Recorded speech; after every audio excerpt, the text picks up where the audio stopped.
What's up, guys?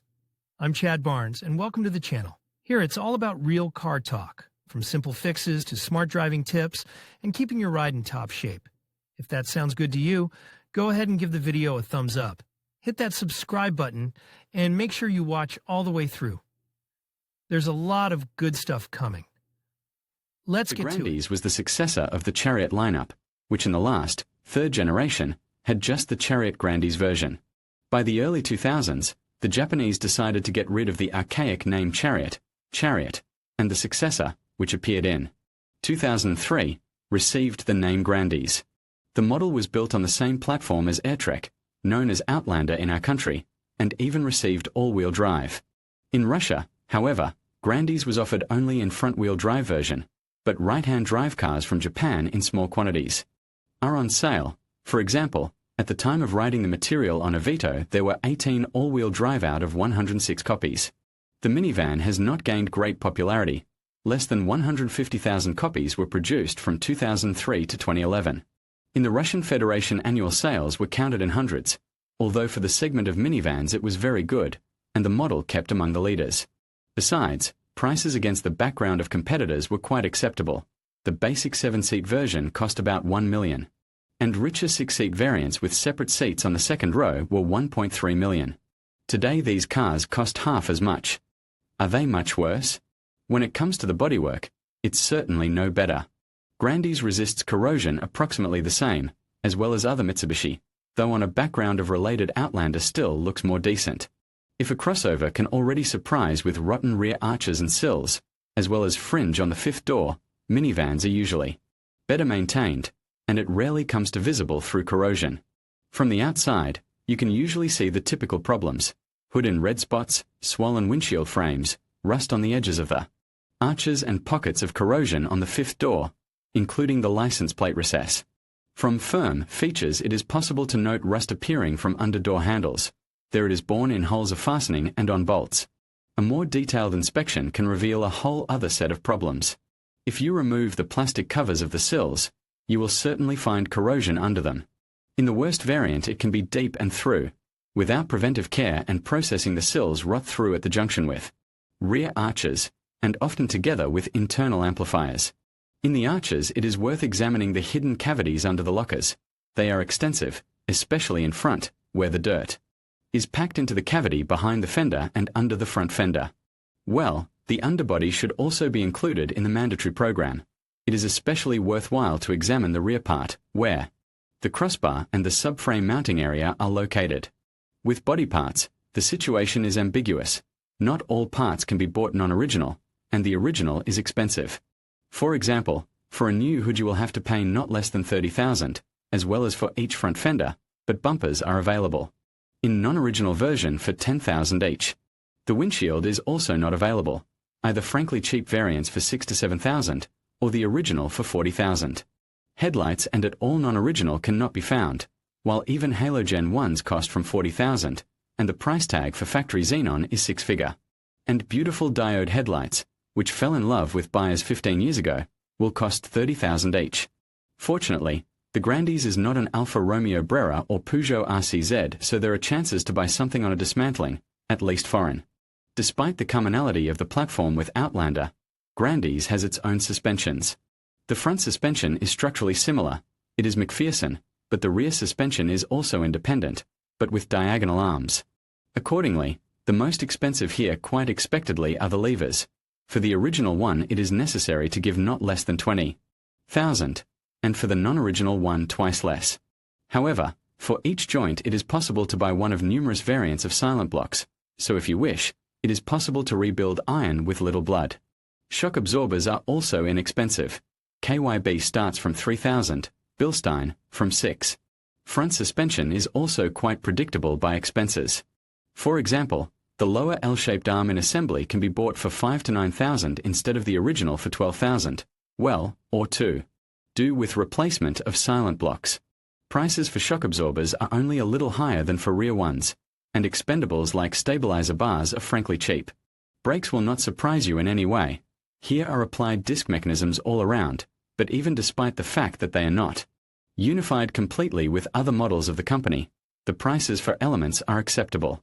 For example, the front brake disc can be bought for less than $2,000, and a decent non-original is $2 to $4, and the original can be found for about $5.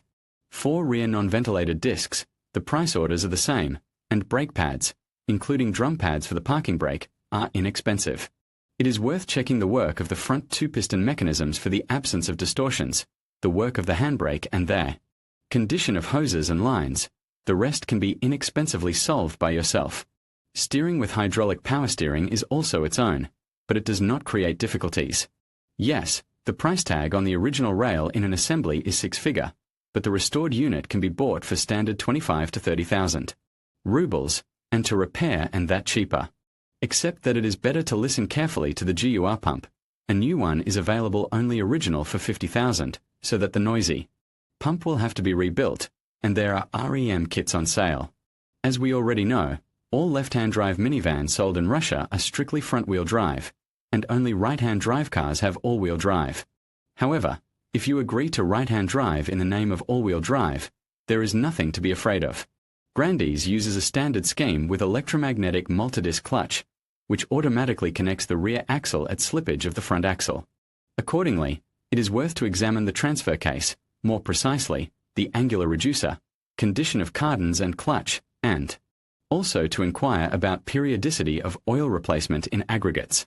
In case of breakage, it is quite realistic to order necessary units from Japan, and it will be cheaper than repair with great probability.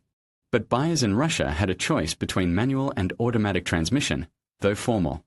5-speed mechanics was offered only for the initial configuration invite, and all other by default were equipped with 4-speed automatic. Behind the marketing name Invex II, there was a conventional 4-speed unit of its own design with the index F4A42. Such boxes were put not only on numerous Mitsubishi, but also on Hyundai Kia in Korean version, for example, Santa Fe, Sonata, Coupe, and so on. Actually, one of the main disadvantages can be called just the presence of only 4 stages, which affects fuel consumption, bringing it to 15, and in active modes and up to 20 liters per 100 kilometers. But the archaic box is very reliable. When changing oil once in 50 to 60,000 kilometers, it is able to pass more than 300,000 before overhaul.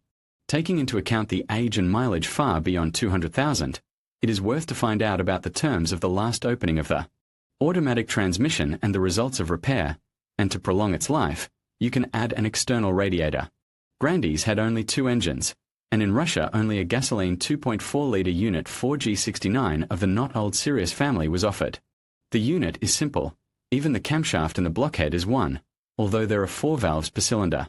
The motor with cast iron block, belt timing, and distributed injection is familiar from many other models, and its reliability in general does not cause any complaints, except that the balancer shafts, driven by a separate belt, can cause problems. The wear of support bushings leads to increased load on the belts and breakage of the timing belt with subsequent Stalingrad. Usually the question is preventively solved by removal of balancer shafts in the course of a large maintenance. So, buying a car with a mileage of more than 200,000 now, it is worth to find out how things are. Otherwise, the check is standard. If the compression is normal, there is no oil consumption and leaks, the crankcase gas ventilation system is good and the intake is clean, the chances of success are great. However, repairability and replaceability of the motor allows to buy it with a sight on long exploitation. After a brief look at Grandis, it becomes clear that this is a fairly simple and quite reliable car, which is not very frightening. Even at the age of under 20 years and with a mileage of 250 to 300,000 kilometers. If the body is intact, and the general technical condition does not cause horror, it is not too expensive to maintain the car in a well-groomed condition, and even repair or replacement of the motor and box is not a verdict. Well, when choosing such a minivan today can be guided by a simple rule: look for the most live copy, because to choose the motor and box here actually do not have to. And there are chances for luck. There are still on sale these Unicums from the first owner and with a realistic mileage of about 250,000 kilometers.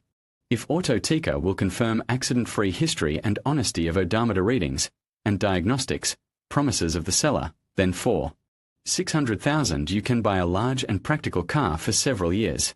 And at the same time it is also beautiful, which is a rarity for a minivan. In conclusion, the decision to purchase a Mitsubishi Grandis for 600,000 rubles ultimately depends on your individual needs and preferences. While this vehicle offers a unique blend of space, comfort, and practicality, the search for a well-maintained model can be challenging. Weigh the pros and cons carefully, consider your budget, and don't hesitate to explore other options in the market. Remember, a well-informed choice will lead to greater satisfaction in the long run. Thank you for watching, and happy car hunting.